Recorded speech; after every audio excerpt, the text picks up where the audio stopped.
Oh, I didn't tell you earlier about the roadworks on the way in. I was like, stop going that way.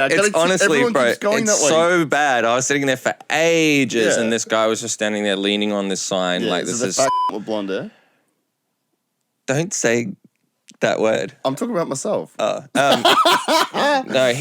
it was just some young fella that was obviously being paid way too much to hold a stop sign. But he was there forever, man. I don't even know what we were waiting for. But they're building so much down there. It used to be a swamp. It's been going for years, man. So I don't know. But yeah, go the other way. Turn left. After you take that exit, turn left. And go around Marumba Downs way. Yeah, past Coles and like you're going to Morgan's house. Go that way. It's way fucking quicker. Way quicker. Yeah, well, I got that wrong completely again today, and I was sitting there just going, "This is just." Why. I was like, "You said I'll leave in a ridiculous. minute," and I was like, "You should be here." And I got a coffee. So, anyway, good afternoon, everybody, and welcome to Something to Scream About. This is episode 26. Today, 26. Yeah, 26. We had 25 last week. Oh my god. I mean, month. Act as if we do this all the time. Anyway, well, it was last week. We kind of nearly recorded it last week. We're on fire. We're on fire, literally. Yes, today we have an awesome guest. His name is Ryan, and he is a sound engineer, and we're pumped to have him on because we haven't spoken to any sound engineers on the podcast before. We've rarely had contact with anybody that does that for a living within the industry. So we had lots of questions lined up to chat to Ryan. This is after the conversation. We've already spoken to him earlier today. Yeah, I had a bunch more questions, but I was just like, we better off getting them back a second time because people's attention span will not last multiple hours. So yeah, I'd love to sort of dive into more technical aspects and stuff with him next time. But I had so many. Literally, I have no idea. Yeah, like, oh well, anyway, we'll call it then. I was like, no. Yeah, well, fascinating conversation, and I'm sure you guys will all take away something, even if you're involved in something else. Behind the scenes, but you should care about everyone's job anyway. Yes. I'm just a bassist. Yeah, well, your bass will sound better if you're friends with the soundy. Yes, and you're a nice person. Ding, sound effect here, thumbs up, star sound. Before we jump in, I wanted to do housekeeping because I normally turn to you for this, and I know you don't like that. But I was just had nothing to say. I wanted to say that yes, we are still working on our writing phase, but you probably won't see a bit of music for a little while, but that's all right. We just want to make sure that it's legit for this new phase of 2.0 Distorted Views.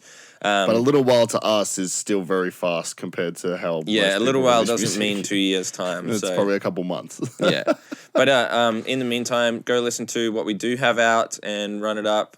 We appreciate your support. But for now, let's jump into the chat with Ryan. Something to scream about. All right, guys, welcome. This is Ryan. He's joining us on today's episode of the podcast. Ryan is a sound engineer, and we're super pumped to have him on today's show. Now, bro, thanks for coming on. Do you want to just tell us a little bit about yourself and what you do as a sound engineer and kind of what that involves day to day as a job? No dramas, man. Well, yeah, thanks for having me, guys. It was pretty surprising when you hit me up, and I was like, well, I guess sometimes it's a bit boring for me, and then other people think it's kind of cool and fun. But it is totally a fun job. So, my name's Ryan. I'm a sound engineer. I love that term, engineer, though, because normally most soundies just drop out of school and don't really engineer anything. That's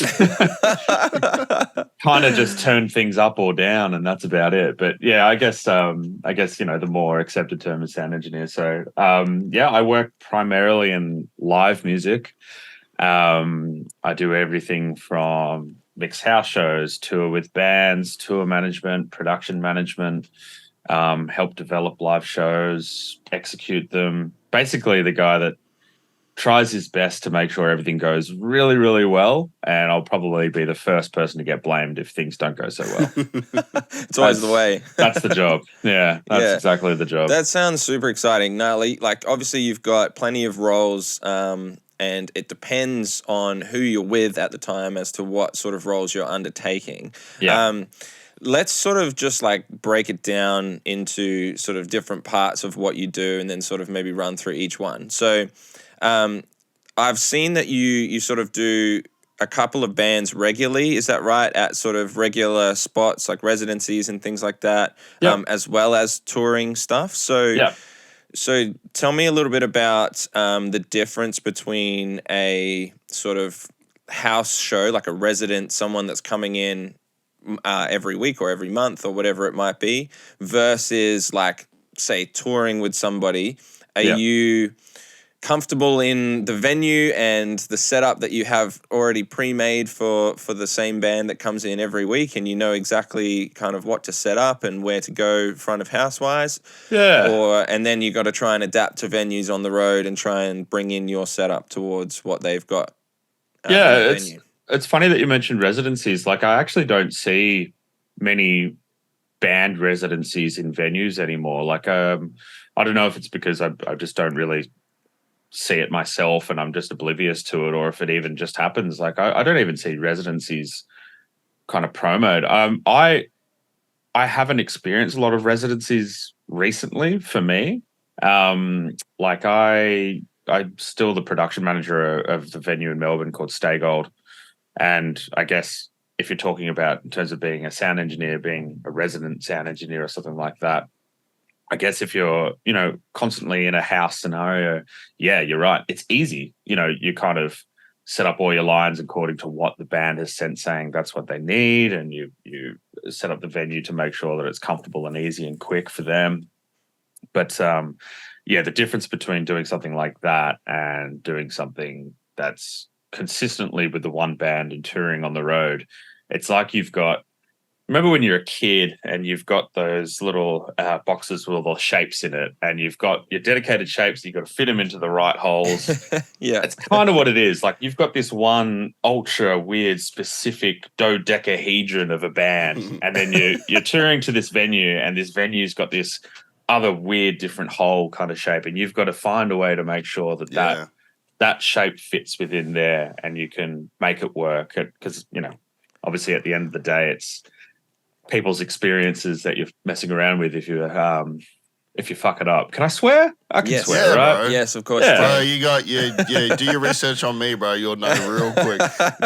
Every time this dude's editing, he's every time this dude's editing, he's got to be like, cut that out. Definitely can't say that. Cut that out. No, feel free to be yourself. What about the acoustics, bro, in regards to just to sort of pile onto what you're saying? Like, if you were switching venues, would the acoustics of the venue would definitely affect you, wouldn't it? The way that you would set up, I guess. Absolutely. Like I mean, when you're working on tours and you're working with bands, consistently, it really depends on the structure of how that's all set up. That, for example, this is the best way to describe it. Some bands have a touring budget which allows you to tour a front of house console, and your monitor engineer might be touring a monitors console as well. And so you've got your show to take with you using that device, and you know that your microphone's working with that band and those instruments, and that vocal is going to be elite. It's going to sound great through the board. But like you just said, Cam, the variable is, acoustics. If you're not doing a festival run where it's open air and you've got, 20 boxes aside of J series, fucking whatever, it's very different. So once again, you've got to kind of fit it in. And from a sound engineer perspective, there's different approaches. Like, I just did 3 weeks in the UK with a band called Vacations, and I was fortunate enough to take my own console, which is great because it means I can, we had 2 days of production rehearsals, dialed everything in, made the band happy, made me happy with the mix. Like, everything sounded true to what they were trying to achieve with their live show. But then you go to a venue and it's like a 150 capacity basement with nothing but mirrors all around the place, and no acoustic padding or anything. Exactly, like a 20-minute reverb chamber and shit like that. So I'm not going to say the club, but there's a club in Brisbane. There's a brick club in Brisbane. It's like brick. Okay, that's so obvious. Is it? It's just shit house. Yeah, it's all brick. It's like, what do you expect? Anyway, sorry. It's not the bright side, is it? No. Keep going. Sorry. But like in terms of an audio perspective, and what you're trying to achieve, giving the audience, giving the people that pay money to be there, basically, and pay your wage, you want to give them the best experience possible. And so when you're dealing with those things, there's a couple of different approaches. You can, go in and start chopping and changing your mix and like try to really nut into what individual thing is peaking out and changing all of that. Or you can do more of a global arrangement and start trying to treat the speakers or treat back end processing. But what I've been trying to do, especially for that run, was more so not change the individual mix of all the different instruments or the subgroups that I'm mixing into or the master bus, but like try to adjust things more on the what I'd call matrix processing for the PA. So it's like the final stage before it actually hits the boxes where you go, okay, I know that the mix is great. I know that what I'm hearing on my reference, which would probably be these in-ears that I'm wearing right now. Yeah. I know that that's solid and that fucking slaps, and I need to kind of aim for that. And if it's the room and the speakers that aren't agreeing with what I'm trying to achieve here, then I'm going to attack that first. Yeah, that makes a lot of sense. And it works, depending on the band and depending on what it is that they're doing, it works really well. I mean, fortunately, the artist that I was with in the UK, they're more like a shoegazy indie band, and so we're not talking like drop D at 106 dB coming out of a fucking PV 5150, just fucking loud and really loud snares or anything like that. So it's a lot easier to achieve those things, but depending on the artist, you've got to use different tools. Really, that's cool. I like the idea of how you said like keeping, especially if you've got a console that's like pre-mixed, where you go like in the best sound environment, this sounds ideal. I've got the guitars and the bass all sitting nice together. I've got the kick drum punching through, whatever it is. Then but if you take that to a venue and then for whatever reason in that room, the low end build-up is just like chronic, then you can just go, I would presume I would go to something like the main mix or master bus first, but then I'm also changing the mix. So I'm thinking, how else would I do that? And then that's where you've come in and said, changing the stuff on the PA and maybe dropping the sub on level or something, or changing the crossover. All of these types of things where you can adjust that end helps maintain your mix as clean as possible, and then just adjust to the venue. So I thought it was very clever. Yeah, it's a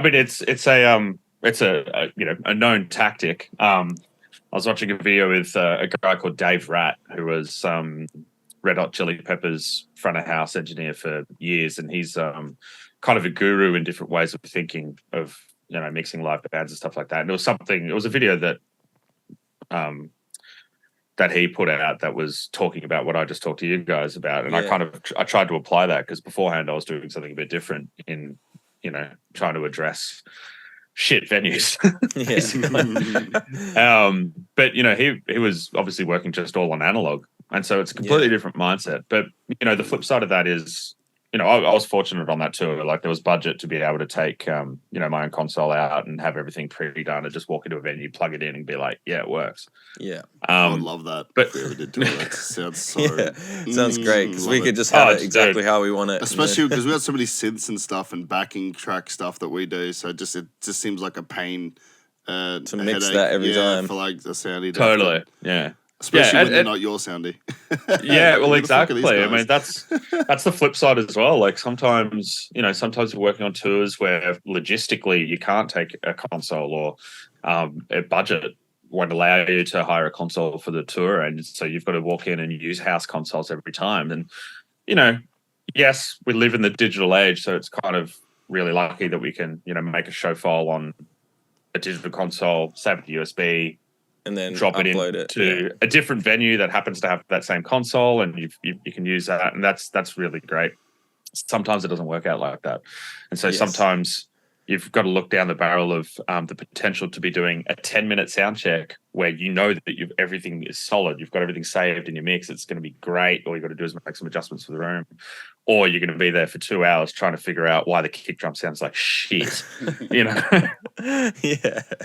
No, that's cool. Yeah, because then you're balancing as well, like having to maybe have a different model of a console or whatever it might be, and you don't have that same ability to just upload things. Why not? Like when I was DJing, obviously you don't take your CDJs around with you. You just plug your USB in, and it works universally. So I presume there's some sort of that universal. Supposed to. It's exactly, yeah. But I presume that's the same with sort of consoles. Most people sort of tend to stick to the same sort of gear, and you see similar rigs set up at the more pro gigs where they've got similar sort of setups, and you're used to things, and you get used to what you're working with. Totally, man. Like, even though, like, for me, I'm lucky enough to have my own console, but that doesn't mean that I only use that and that's all I can use. You've really got to be flexible because there are so many manufacturers of live audio consoles and so many different. There's different ways to skin a cat, right? It's such a stupid fucking expression. Why the fuck would you skin a cat? That's like something our parents would fucking say. Like why would you skin a cat? Like, seriously. I'm sorry. I've got no interest in skinning a cat. All right? Two birds with one stone. You're like, why the fuck would I kill two birds with a stone? Like, our parents need a good mental health. But as part of the job, you've really got to be flexible. And that I guess that's kind of what defines a really good engineer. Sometimes it's their ability to be flexible and get a good result no matter what's put in front of them. That's kind of the point, Yeah. Pardon me. Yeah. I would find it. I would find it hard as Cam and I come from a producing background, and we love to have a lot of involvement over how the mix sounds and how it's going to translate live and things like this. And when it comes time for us to get a sound engineer or front of house guy to come with us or whatever it might be, then we'd like to have a lot of involvement with what they're doing and try and sort of not like say this is how we want, like this is what to do, but try and offer up this is the way we've done things and try and get them on board. But I imagine as a sound guy yourself, you'd want to have some sort of creative control, or you'd want to just have your little inputs, or your job is just to I feel pretty strongly about this. Okay, cool. I'm not really there to be creative. I don't think. This is just my perception of the job and what I try to do. Like it definitely doesn't apply to everyone. It's not a universal rule. I'm not trying to tell people to not be creative. Yeah, but like, of course. I feel like the role of what I primarily do, and that's mix bands live. I feel like it's more of a technical role, up until the point of an artist saying, "Hey, I'm kind of thinking I want to achieve this kind of sound, or what I want to give the audience this kind of perspective, or this feeling, this experience," and then maybe you'll have a creative discussion on ways to achieve that. But if an artist came to me and said, "Hey, this is my music, this is how I want it perceived because these are my fans, and this is how they're used to my music being perceived," then I'd work towards that goal. Yeah, you make it a reality. Yeah, that's what you're getting paid to do. Like I wouldn't. I used to play in bands, which obviously most failed musicians end up as soundies. but I'd be pretty offended if I hired someone and said, "Hey, I want you to mix my band," and they tried to have a creative influence on what I do. I think it should definitely be open for discussion. I think that's a healthy creative work environment because it's a creative industry. But I'm not there to try to tell you what kind of reverb sounds best.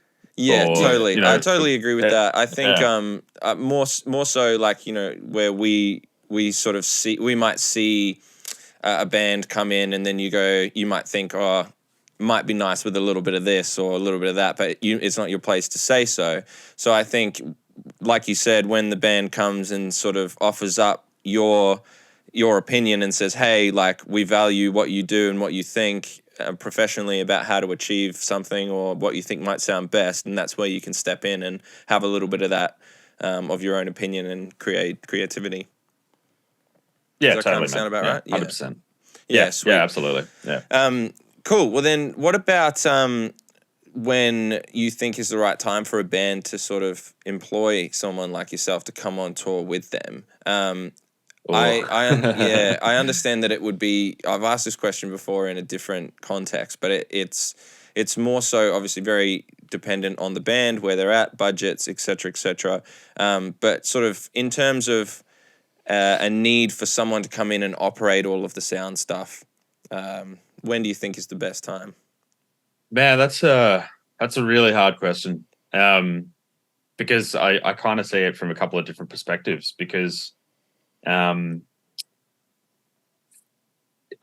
music and live performance is a community, and when you're a young band, first going out and playing shows, then the people that you're around with and engage with are probably going to be young sound engineers, young managers, young bookers.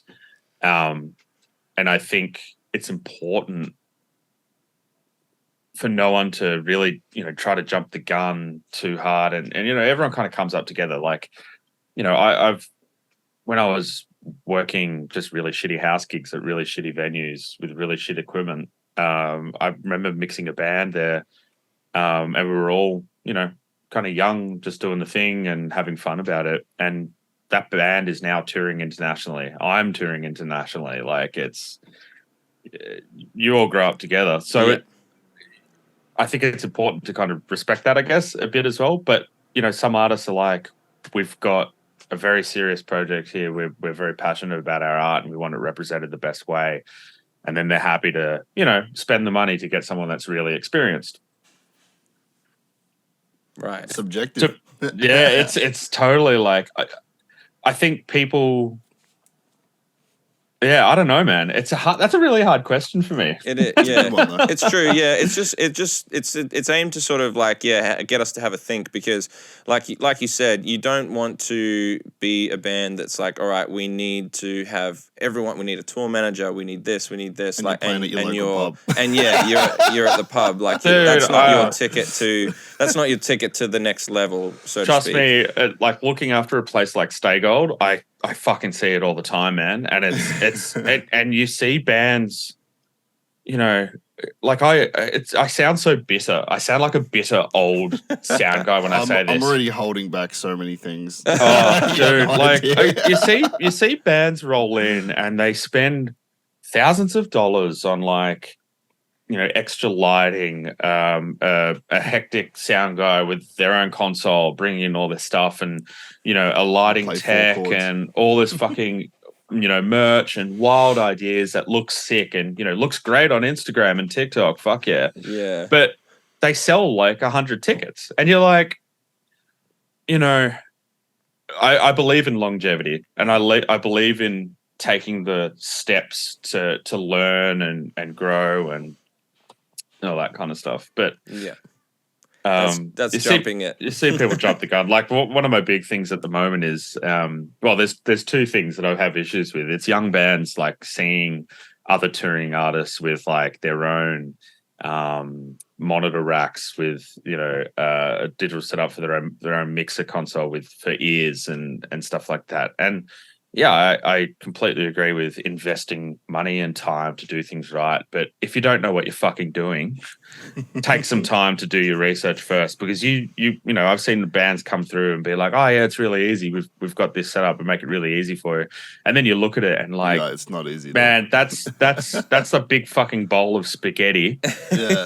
And for some reason there's ramen noodles in it as well. Like, what is this shit? Like, you probably get people with different gear as well that they just bought from Manny's last week or some guitar shop last week, and they haven't honed in on any of the tone or nothing, and then they just got some guitar spinning out 3K fucking whistles at your face, and you're like, yeah, dude, it's like, and once again, press that shit.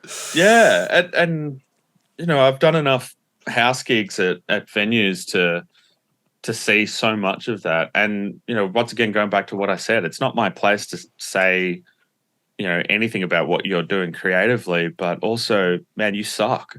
Yeah. And instead of investing so much money into equipment that you haven't taken the time to fully understand and learn how to use really effectively, learn how to write music. It's kind of like producing, but you don't have control over the stems you get. Is kind of like what I'm vibing. So I'm getting. Yeah, like you're a mix engineer that gets given shitty stems. Yeah, like it's like I got a mix now, and they go, "Here's what you got," and you're like, "Oh." Yeah, so I can imagine then on the flip side, when you do have a band that knows what they're doing and you can work really well and cohesively with on tour, and then you get the sounding phenomenal, that would be a really rewarding experience for you and obviously everyone else. Yeah, no, 100%. But it's. I mean, you guys as producers know this. It's just an inherent truth everywhere. Like, if the source material is good, then you're just going to make it great. Yeah, yep. You know what I mean? If you get delivered, if you get delivered shit, it's going to be shit. Yeah, that's it. Yeah, we're on that all the time. Just it's got to be right at the source. And if you have any sort of any problems from the source before it's even hit the PA, you're gonna have issues. And instead of trying to polish a turd, you're better off getting it right at the start. So then that by the time it gets to the PA, it's clean. You're just cleaning everything up and balancing it, not trying to get rid of whistles and mud and bloody boom and all the sorts of crap. So I don't want to polish a turd, man. I want these guys just to take some fat Metamucil and just get rid of it. Get it straight out. That's amazing. I got some questions I want to ask you later, but I'll let Jordan keep going down the list. No, that's right. You can go now if you want. So just this is really cool for me because just being producers and mixing engineer, it's kind of similar worlds but different. So it's just like, I'm just thinking of all this stuff for live and that I want to ask you. Just like, we've had some issues. I already said it's issues now. Fuck it, I've said it. So with some soundies being very like... Wait a minute. Are you trying to get free advice? That's $10 an hour. I could start the time and start it now. $10 an hour. That's fucking actually cheap. So no, he said that, not me. Yeah, I'm making up his prices for him. So we've had issues in the past, right? And I try to see everything from a neutral standpoint, where I'm like, okay, like where are they coming from? Where am I coming from? So I get it, right? So, but where we've come in. We're still relatively unknown. Like we haven't really done much in the industry as a band. But we being producers, we got synths and we got backing tracks and we got this and that. Now they are properly mixed. They're all bounced out correctly. There's no peaks and nothing crazy going on in the backing where the PA is going to bloody explode. Like the volume consistency is correct. But they don't know that as a soundie, right? We're just a random band. We're like the 8th band they've seen for the night. But it's like, would you have any tips on how to sort of communicate with a soundie that you're not some beginner who just wants to try unnecessary shit? Because am I putting this in the right words? Like we've been treated in the past like you don't know what you're talking about. Shut up and just plug. I think we found some soundies more traditional in their approach, where they're sort of expecting just to mic a cab up on stage. Yeah, why are you using amp sims? I'm like, it's a $5,000 XFX3, bro. It's good. Like, that sucks that you experienced that. I just think they're terrible human beings. Yeah, that was my conclusion. But it's nice to hear a soundie even just like because I was like maybe I did something wrong. When I was younger, maybe I was a bit like this as well. But when you get excited about learning a new thing, and you might be in a position where you think that you know more than other people about the thing, chip on the shoulder, you're the person, chip on the shoulder, like you're the problem solver, you're the guy, whatever. I feel like there's a few people that will start to treat others differently because they want to somehow communicate to you that they're the shit. They know everything. Come to me. I know the stuff. I'll fix your problems. And so, if someone comes in and says, hey, we're like-minded. We do the same things. We work in the same industry. I know about these things. Here's blah, blah, blah, blah, blah.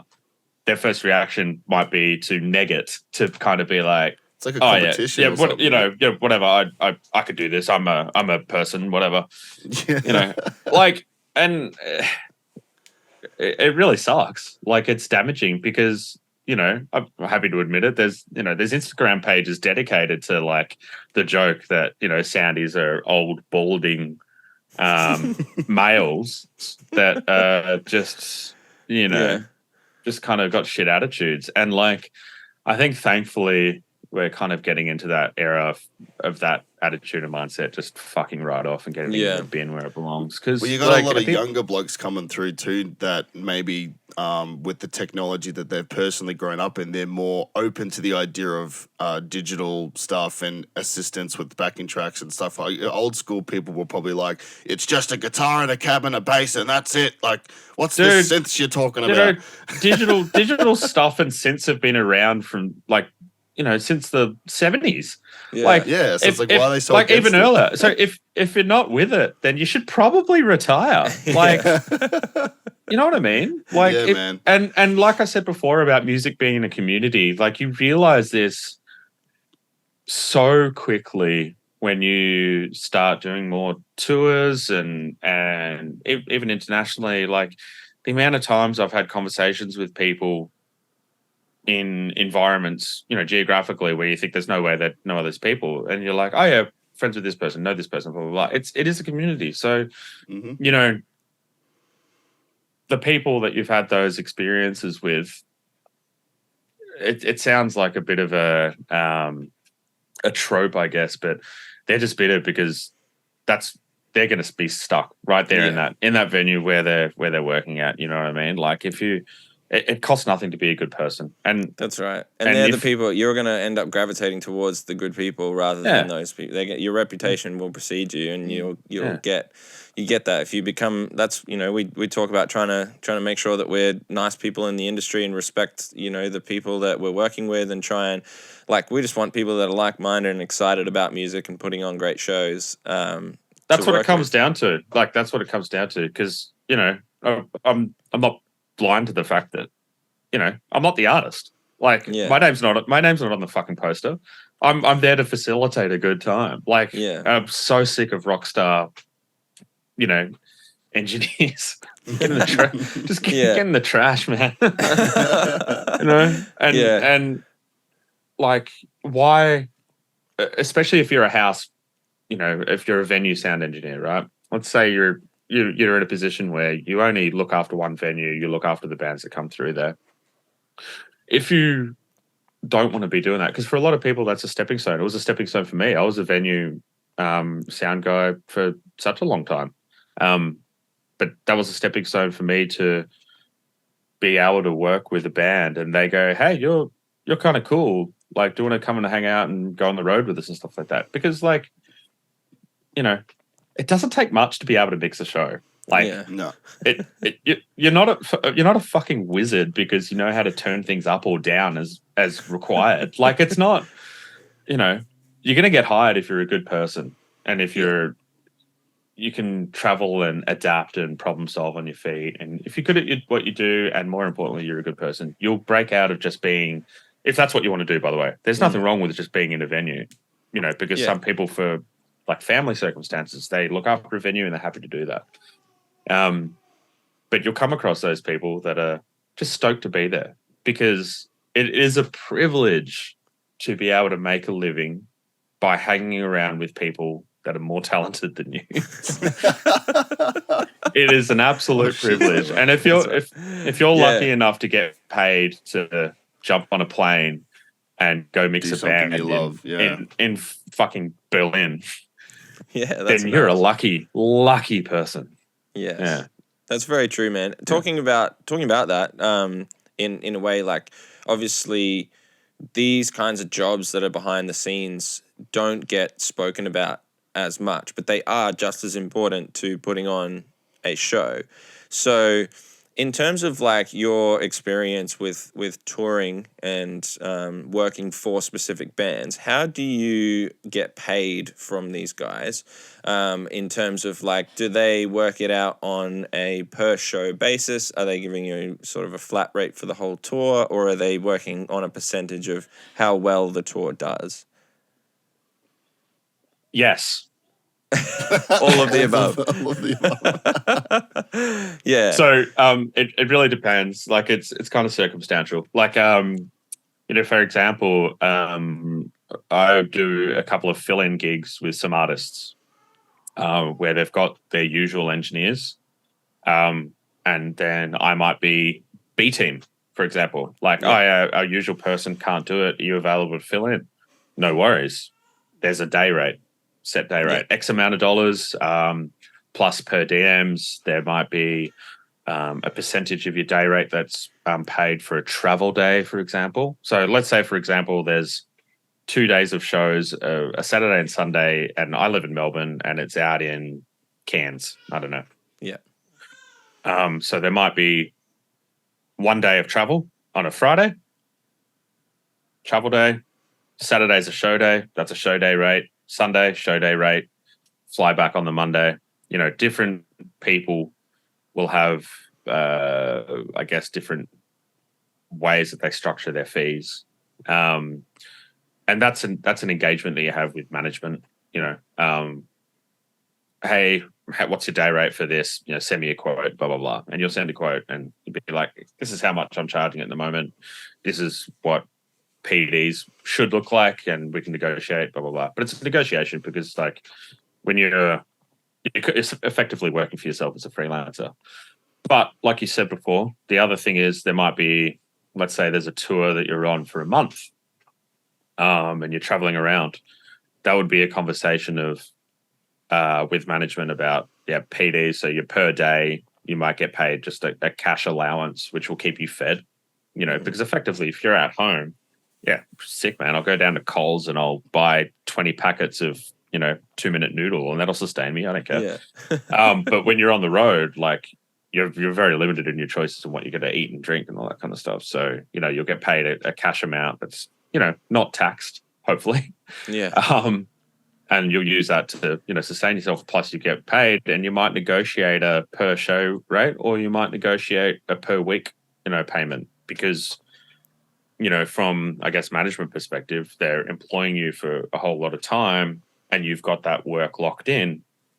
So they might offer you a weekly salary, let's say, for example, as opposed to a per show. And it's really up to the person that's being hired to negotiate that, because you're selling yourself as your business. And then there's that unique experience of potentially being on a salary with a management company, because you're working with all of their artists, or you're helping develop all of their artists and get involved in the production and the show technical elements for them constantly. And so maybe you'll be negotiating that. So that's typically cool. So it varies quite a bit, obviously. Yeah. So that's that's what we found. Yeah, with many of the other jobs as well. It just seems to be how you negotiate with each band and each situation, and obviously navigate your own life behind the scenes as well. You might not, like you said, want to be touring for 5 weeks. You might want to just work within Australia and just do weekend shows and things like that. Yeah. Where do you see yourself taking your journey in sound? Like, where do you hope to end up if you're not there already? Man, shit, existential. Yes. So I don't know, man. Like I'm 35. I've still got a decade, 15 years maybe of live touring in me, I think, barring any kind of horrendous accident. We'll see. But I still want to be doing this for a lot longer. But in terms of what happens after that, like you definitely can't do this all your life. Like it is a young person's game, and I'm not exactly young. So it's I don't know. It's a tricky one. Like I'm at the moment, actually, I'm exploring avenues of going into education. Oh, wicked. So I've effectively got a job at the moment, but it's on hiatus because classes won't start till next year. But I'm going to be teaching live audio for That's wicked. No. industry education, which is a part of Australian Institute of Music. So That's kind of wicked. developing some classwork and some curriculum material throughout the rest of this year as well to kind of engage with that next year. As to whether or not that will actually happen, because I've just been in meetings for the past week about one of my artists spending a lot of time touring next year. So, maybe that's something to have on the back seat. Yeah, fair enough. Well, So what that's like happens? education is always cool. Like we love like giving back and trying to help everyone else, because we always sort of found it really difficult to get those like key insights into the industry, and that's a lot of the reason why we started this, to try and bring people like yourself on to share these insights of what it's like on the road or in these jobs for other people to try and find. So I can imagine that would be super rewarding for you, being able to give back and share your wisdom to these hopefully excited young sound engineers that want to come up and learn. Yeah, well, it's an interesting one because, like, as I'm sure you guys are aware, there's a lot of,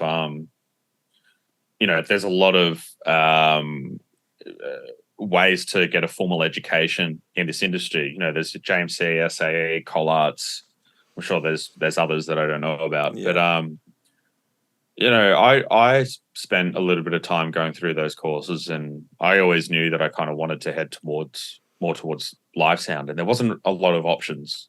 There wasn't a lot of things that would give a really extensive education in how to be a touring sound engineer and stuff like that. So, hopefully that's something that could help because, at the end of the day, they'll all take our jobs. Yeah, that's it. So you might as well make sure that they're going to be better than you at it. Yeah, you make sure that they know what they're doing before you hand it over to them. But the other thing I was thinking about as well, like I love engaging with big production houses and big production companies, and it's a real logistic and technologically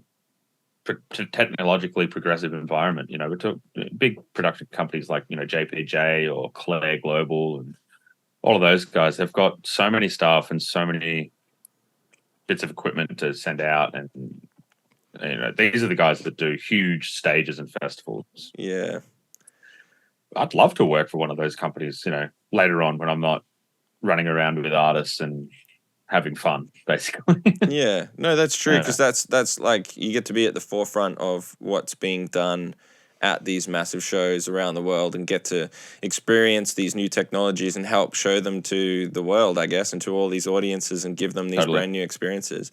We had one of my old friends, Alex, on talking about some of the stuff that he does with visual projection mapping and doing live responses from the audience, and like basically holograms. He can route like all these different things to instruments so that they react in live real time to what's being played and stuff. Next level, dude. It was crazy. It's very, very cool. I think I'm going to have to listen to that episode. Yeah. He's plug it. What was Alex? Alex Curson. So yeah, I'll actually link that down below for anybody else that wants to go check it out as well. So in the description of it, but I'll send that to you as well personally. But it's that sort of episode. He's a wild character, but we love what he does, and it's like really interesting with all of that kind of stuff. So check that out. I'm sure you'd find that super interesting.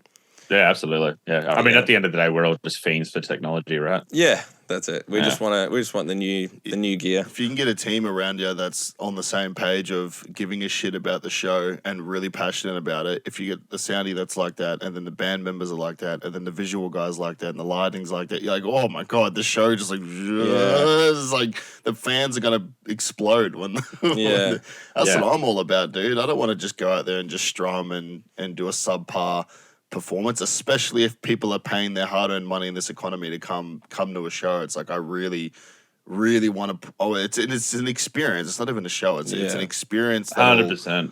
That'll live with you forever. So that's exactly the point. Like gigs are meant to be a fantasy environment, like a different world. Surround yourself orally and visually, and it's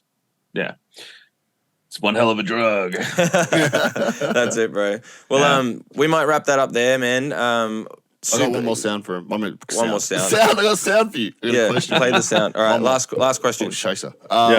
So What are some like do's and don'ts that you've seen within your experience of the industry of bands coming in that have specifically in the soundy to band relationship? What are some like don'ts that you've seen some bands do? Like, don't do this to your soundy, don't do that. One, for example, I could think of is if the soundy just gets your sound right, don't go to your amp and start turning the level up and fucking with it after he just got you to. There's some memes about that shit, but memes come from the truth. So Yeah. Oh man, like I don't have any don'ts. I don't think. Like, I mean, do just be open and friendly and communicate. I also one of the big do's I think I have, and you guys might know him. Do you guys know Joel Adams? Yeah, I've follow him. Yeah. Yeah. So he's a really good buddy of mine. We used to live together. We both kind of worked the same venues together, and then started touring with different bands at the same time. You know, there's a couple of artists that he mixes that I will sometimes mix if he can't do it, and vice versa. And we had this thing a couple of years ago where we were like, I just don't fucking get it. Like, we don't understand why there isn't a global or at least a more recognized way of doing this. But one big do that I want to say to bands, if anyone's listening to this, like, learn how to make a really well-made input list and stage plot. Keep your information current, because if you're going to a venue and, like, let's say you land a support gig for a really good band, like there's a band touring from the States, they're playing at the corner hotel, let's say, for example, and they've got their own front of house, they've got their own monitor engineer, they've got their own lighting tech, they go in, they do their setup, and that's great. And you're in a position where you have to use the venue sound person, right?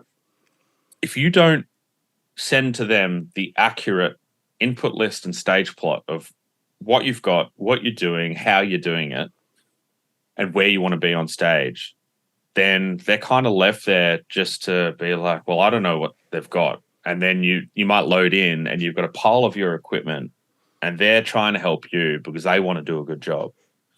And they want to make sure that everything's going right. And you just want to get up and play and put on a killer show. Totally understand that. But if you don't communicate properly in the right way, those things, then you're just going to have a fucking long and terrible sound check. Your show might suffer for it. You'll end up resenting this person that is supposed to be there to help you, So do research on how to make a really good stage plot and input list. And man, the internet has plenty of options. Hell, if anyone wants to hit me up, like if bands are listening to this and they're like, hey man, how do we make a really good input list and stage plot? Hit me up. I'll send you examples. I make them for a living. Literally. That's so cool. Can you send us one? We did one, remember? And then we've done one, but I just want to see what I want to see what yours is. I was trying not to laugh when you were saying that, because I was like, we did this when we were very first starting out, and with no fans on Facebook, no likes, no nothing, and we were already like doing stuff like this just from being in the music industry prior, and we were like, hey, we need to, this is important stuff, right? Yeah. And I remember Jordan sent one. I can't remember the venue. I probably shouldn't shit on the venue anyway, because it's not the venue's fault, it's the soundy's fault. But they were like, why are you sending me this? And we're like, you need to know what we're bringing, like what we're having. Like, and he said, don't you just plug into the amp that's there, the cab that's there? And I was like, well, no, we run like a bunch of other gear, and this is like our inputs, and this is what XLRs we're using, this is what power amp we got. Like, we just sent them all the. I think we shouldn't just accept any gig from now on. Yeah. Look at his face. I think we broke you. I mean, I'm really confused by this. So wait a minute.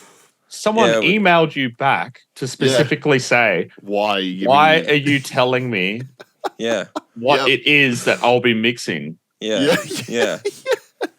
Look, I'm really sorry. Like, I feel like that's one of those things. This is years ago, though. This is like 2-3 years ago when we were playing like just any bar that'll just have anyone off the street walk in with an acoustic guitar. So it's not exactly the most reflected industry, but it hasn't happened in a long time. It's just funny.